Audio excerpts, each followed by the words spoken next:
Hello and welcome to Rotted Reviews. Folks, it's kind of funny to me sometimes the things that surprises people when they find out who I am, ask me questions about especially movies.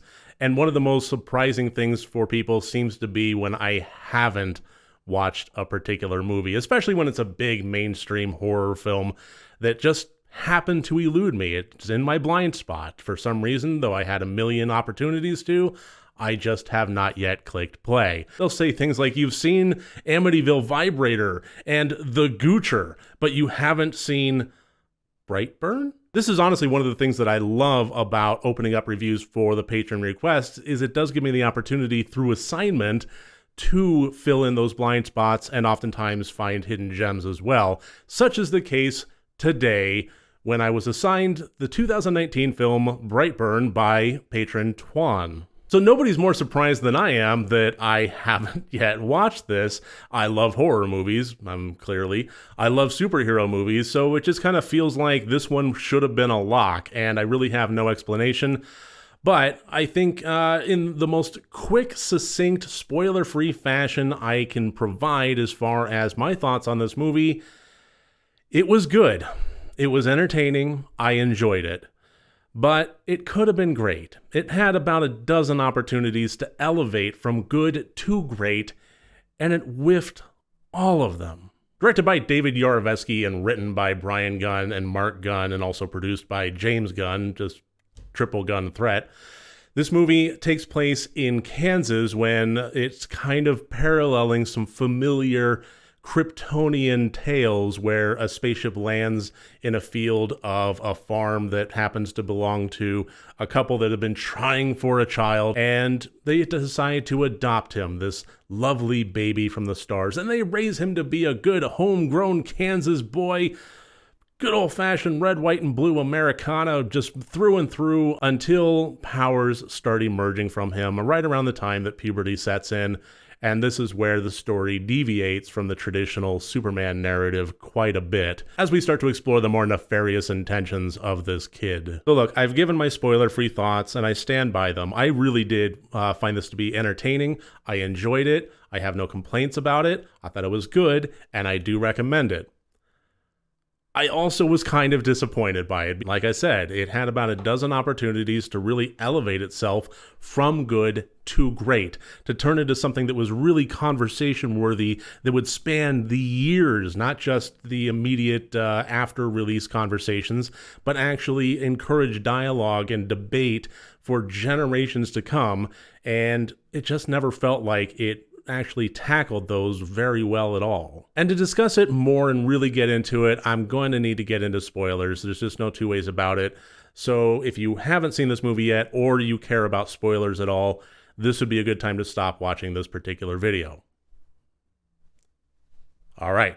So moving on, I think the big problem that I had in terms of, it's difficult to kind of phrase how I feel, because it's not that I really had a problem with it, it's just it feels more like a lost opportunity. And that was mostly what it came down to with the character of Brandon Breyer and his transition into this power-laden lad. And this might be me being spoiled by the likes of the 2021 film The Innocents, which I think explored a lot of these narratives very well.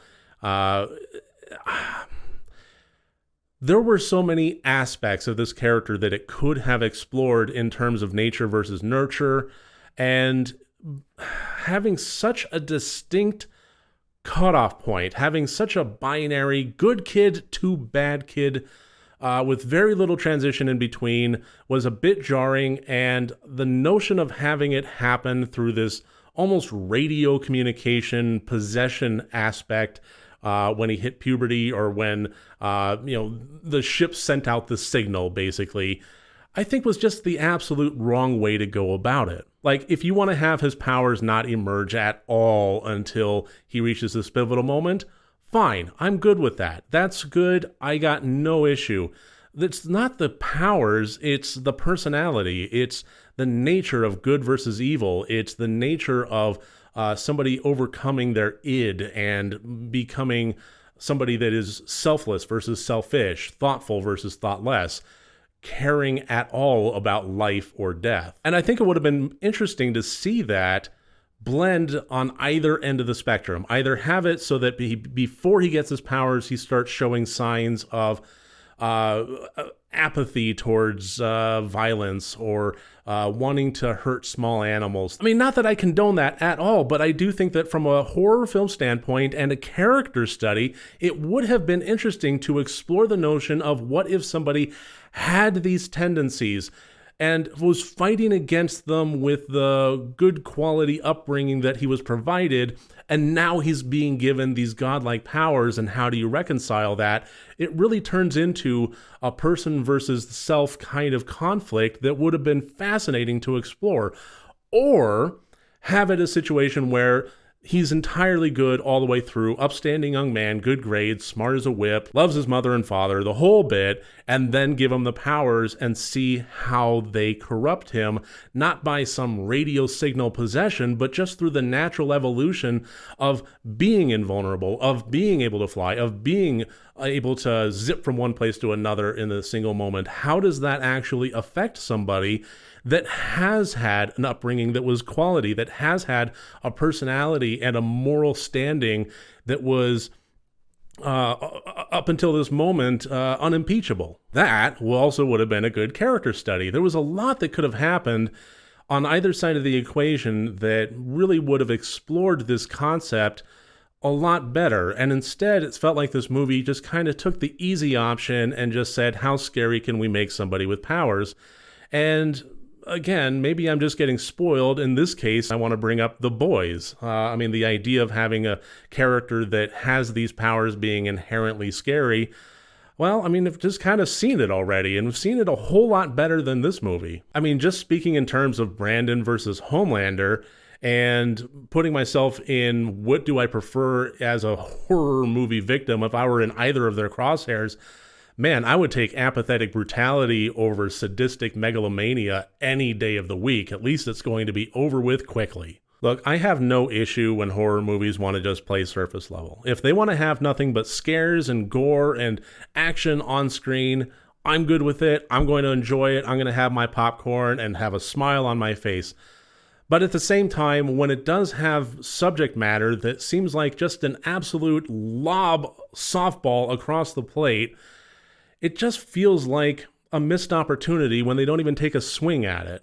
And I think that this is a great movie in terms of fun popcorn fare, but it could have been a great movie for deeper conversation about character studies and the profiles of nature versus nurture and how power corrupts and absolute power corrupts absolutely. It could have been so much more.